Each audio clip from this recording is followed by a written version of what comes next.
Bonjour à tous. Merci d'être là pour ce webinaire et on s'excuse par avance pour le retard. Bon, les aléas du direct et d'Internet et des PC qui plantent un petit peu quand il faut pas. Mais merci d'être là et puis merci à Dominique pour bien vouloir partager un peu ton expérience, tes retours et tes conseils sur l'entreprise de demain, comment pérenniser son activité, comment la relancer, etc. N'hésitez pas à poser vos questions dans le chat pendant le live ou même à la fin si on a le temps pour un petit échange de questions-réponses. Et Dominique, moi je vais te laisser te présenter puis en dire un petit peu plus sur l'entreprise de demain. Merci Tiffany et merci à vous tous de participer à ce webinaire, certes en retard, mais mieux vaut tard que jamais. Donc quelques mots déjà sur Repère, pour ceux qui ne connaissent pas, en fait c'est un regroupement de managers de transition, multi-compétences, multi-secteurs économiques pour accompagner aujourd'hui plus que jamais, on va dire,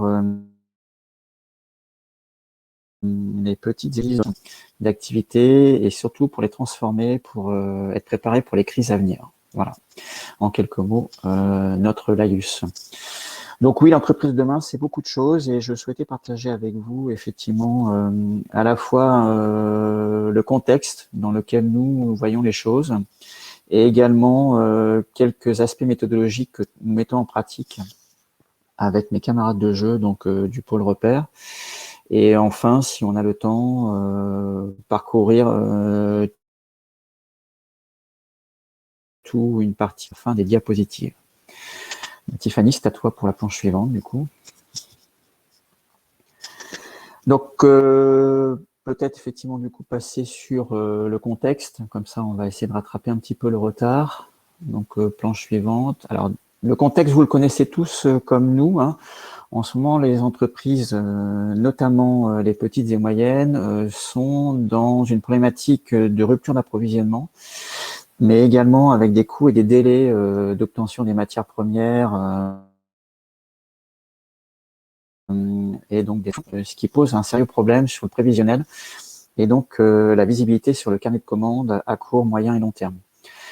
Donc, au regard de ça, en fait, la question se pose déjà effectivement de pouvoir faire évoluer les outils avant effectivement d'embarquer les entreprises dans de l'innovation, certes nécessaire, mais effectivement,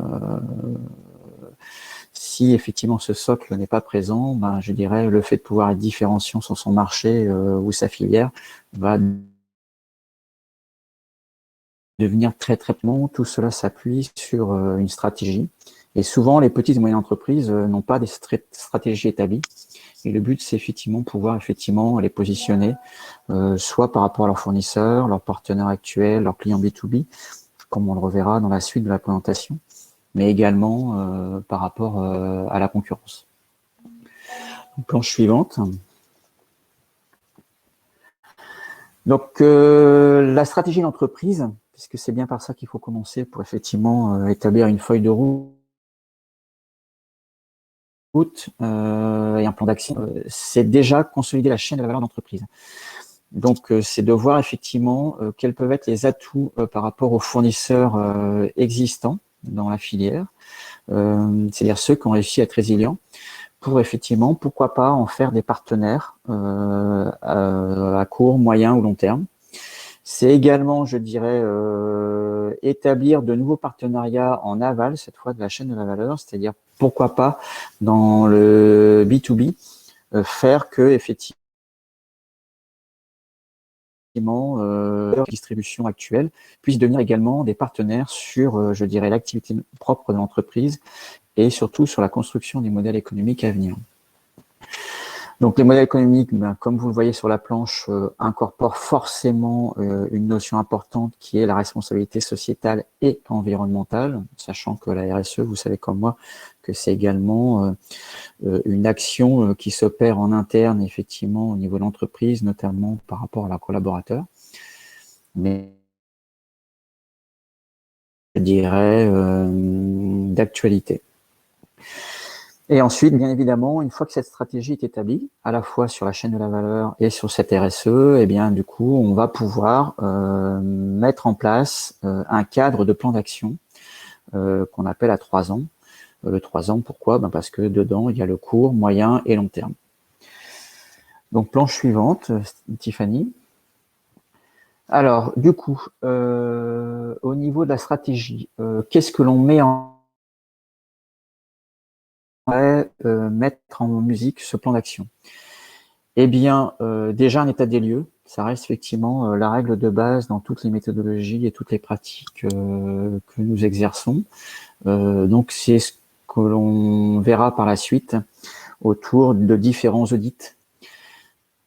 Également faire une part, je dirais, d'évaluation des outils informatiques existants. Donc, c'est souvent effectivement ce qui relève des ERP, relève du WMS ou de la TMS en termes de supply chain logistique. Et mettre en avant effectivement les outils plus ou moins embryonnaires, on va dire, dans les entreprises que nous rencontrons au travers, je dirais, de différents algorithmes et d'outils, je dirais, mixant la réalité et le virtuel. Donc, bien évidemment, l'intelligence artificielle pour effectivement un certain nombre d'algorithmes et la réalité augmentée. C'est également relever de l'automatisation des actions à faible valeur ajoutée au niveau de l'entreprise pour pouvoir positionner tout simplement les collaborateurs sur la valeur ajoutée réelle de l'entreprise actuelle ou future. Et bien évidemment, on va mettre également en perspective un certain nombre d'innovations autour des objets connectés, un certain nombre de capteurs pour effectivement, du coup, enrichir toute cette collecte de données qui, bien évidemment, comme on va le voir ensuite, va nécessiter toute une de traitement, d'analyse pour effectivement derrière faire du pilotage et être effectivement du coup dans une certaine agilité au niveau de l'organisation de l'entreprise. Alors, par rapport aux planches suivantes, donc la démarche accompagnement, comme je vous l'ai expliqué, va rester une démarche classique de management de transition. Donc on passe par différents aspects au niveau de l'audit, qui sont des audits qu'on appelle 360. Pourquoi? Parce qu'on parcourt vraiment toutes les fonctions et activités régaliennes de l'entreprise. Du coup, le comité de direction, le volet financier, la direction des opérations industrielles, le volet achat, les forces de vente, la partie RH, et bien évidemment la partie IT qui se trouve en transverse par rapport à tout ça. On fait l'analyse de risque et ensuite, bien évidemment, on va parcourir, je dirais, toute une phase d'analyse. D'abord, on va dire en back-office, que l'on va repartager ensuite avec les pour bien évidemment caler les investissements, les projets à venir, voire même reconsolider la stratégie de l'entreprise par rapport à, certes, les points forts, mais également les axes d'amélioration d'entreprise. Donc, la suite de la démarche sur la planche suivante. Je ne sais pas si j'ai perdu Tiffany, du coup, entre-temps. Merci. Donc, c'est tout simplement mettre en place, je dirais, les choses, on a donc des actions très court terme qui s'opèrent sur les outils existants, donc souvent en débloquant le non-usage de fonctionnalités existantes ou plus ou moins existantes dans les outils, ou en faisant évoluer les paramétrages. Donc tout simplement là-dessus, on va effectivement changer les pratiques au quotidien des opérationnels, voire même changer les fiches de poste et les organisations d'entreprise. Ensuite, on va effectivement mettre le nez dans tout ce qui relève des contrats de service, comment c'est la disponibilité des outils.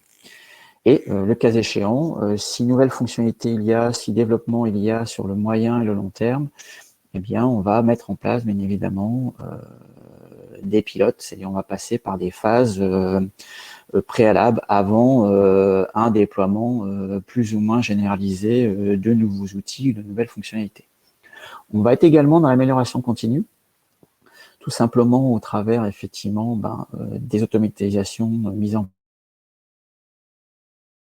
place et observer, bien évidemment, de remontées d'indicateurs, de ce qu'on appelle aussi des KPI, pour effectivement faire la chasse encore, je dirais, aux non-valeurs ajoutées et aux pertes de temps qui peuvent s'opérer dans les différentes étapes d'activité de l'entreprise. On va sécuriser bien évidemment tout le volet outils au travers, je dirais, de solutions de sécurité typiquement à base de SOC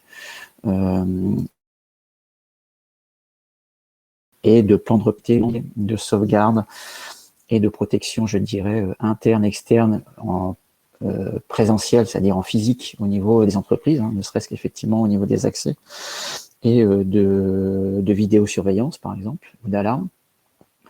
On va être effectivement, après, bien évidemment, vous l'aurez compris au travers de tout ça, sur l'élaboration de tableaux de bord et de reporting avec des seuils d'alerte et, je dirais, des moyens de prise de décision de direction, avec ou sans nous, puisque vous le savez, le management de transition a une date de début au niveau de ses missions, mais également une date de fin. Alors, un certain nombre d'outils, avant de passer effectivement sur quelques réalisations probantes sur la planche suivante. C'est ce que je souhaitais partager avec vous. Donc,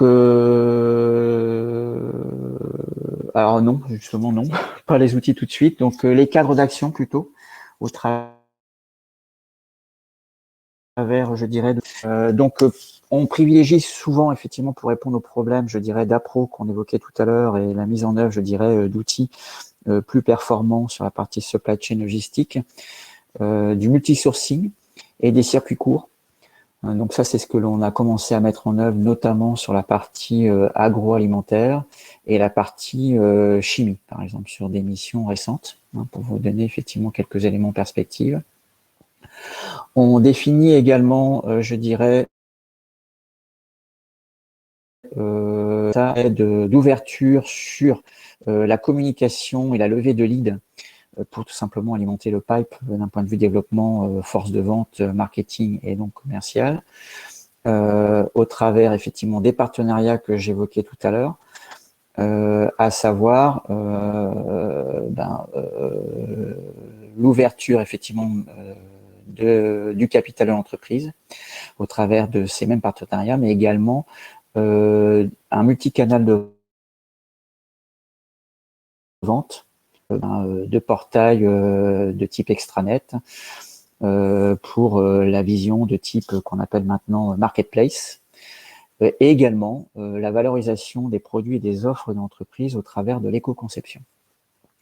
Donc l'ouverture du capital, pourquoi je faisais apparaître ça, c'est parce que tout simplement ça permet également d'avoir un cofinancement de ces nouveaux outils et de cette nouvelle manière de vendre en termes d'action multicanal.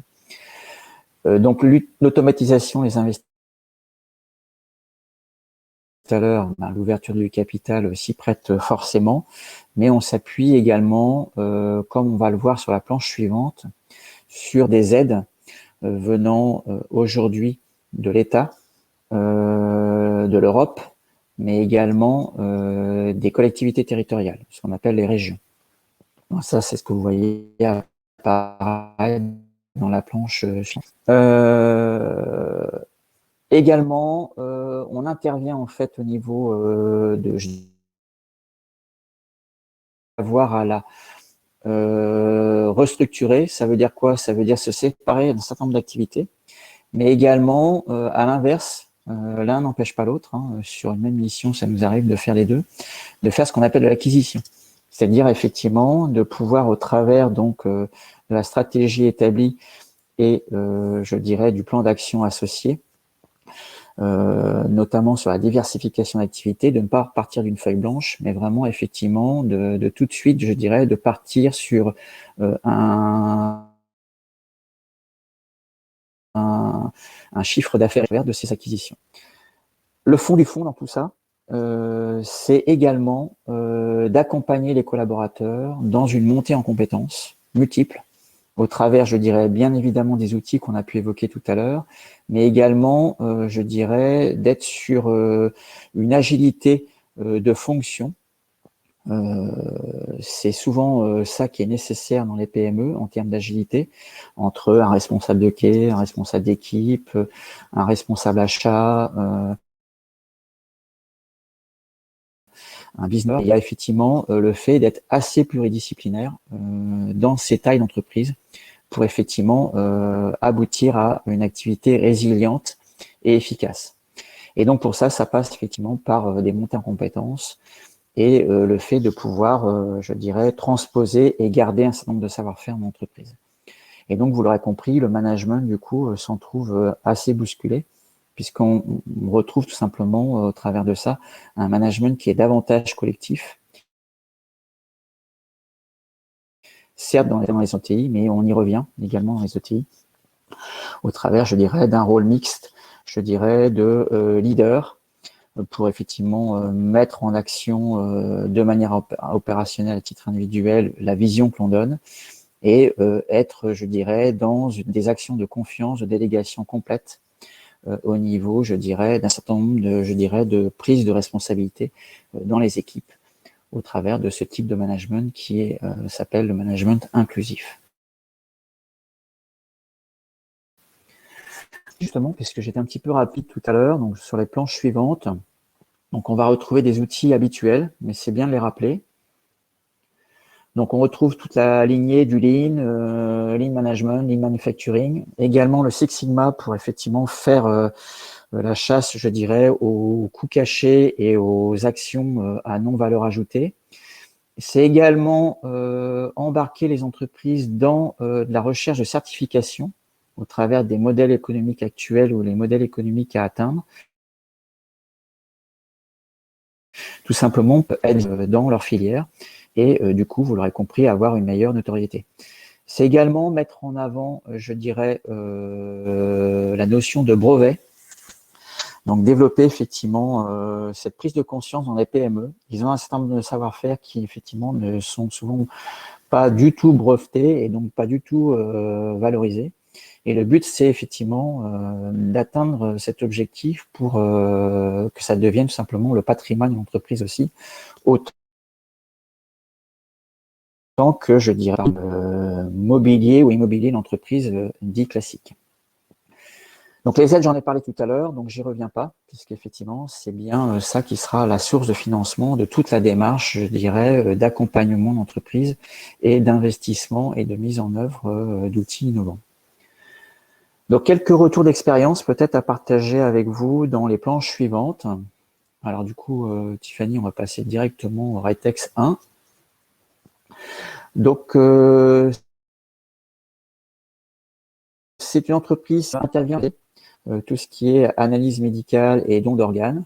Voilà, on était confronté, je dirais, à une double situation de fusion-acquisition qui rendait, je dirais, évident un système d'information et télécommunication très hétérogène, avec effectivement un risque tout simplement, du coup, d'avoir une action concertée et conjointe sur les différents laboratoires d'analyse,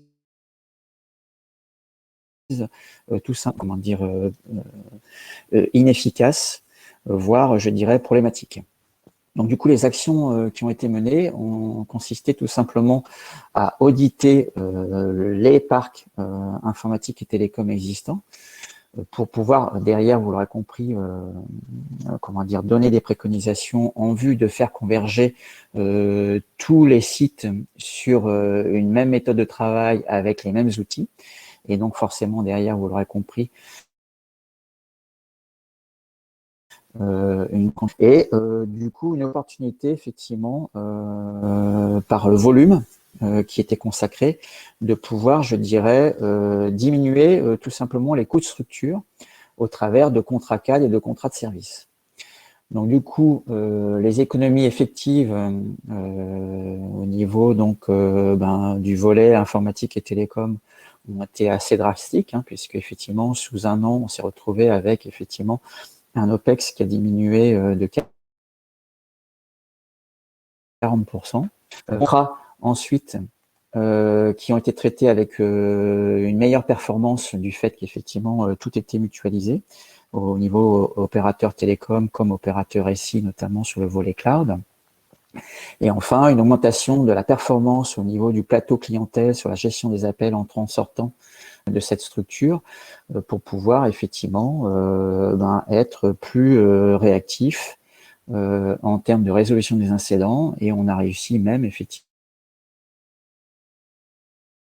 à se rendre qui pouvait faire l'autodiag, du coup être sur un volume de traitement diminué également.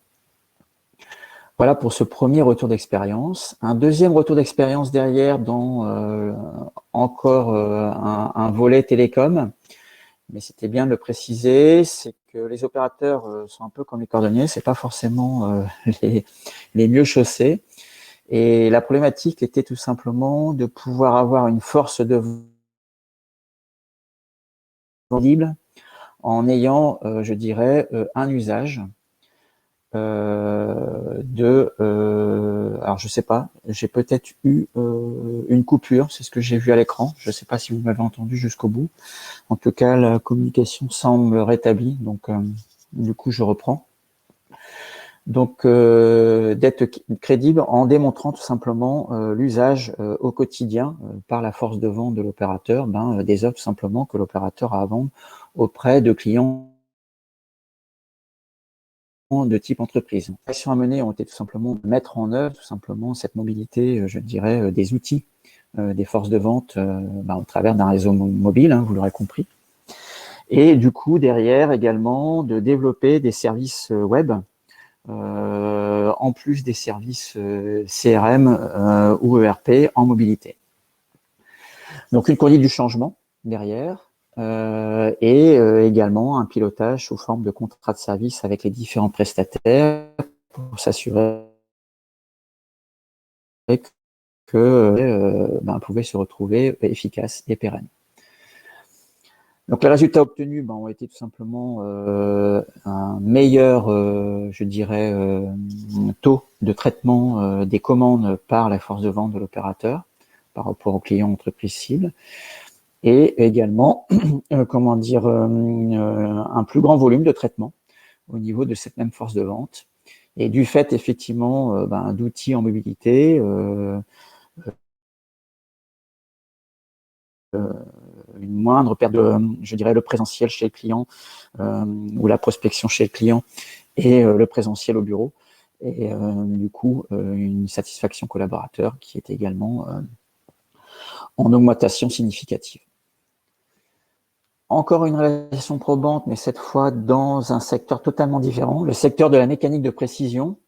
Donc là, c'est une expérience récente l'année dernière au travers, je dirais, de l'entrée dans le premier confinement, au travers d'une ETI qui se retrouvait confrontée, je dirais, à l'application de pièces de mécanique de précision du fait, effectivement, de l'arrêt de deux secteurs majeurs, en tout cas en France et en Europe, à savoir le secteur automobile et le secteur aéronautique. Et donc, une nécessité immédiate de diversification de l'activité.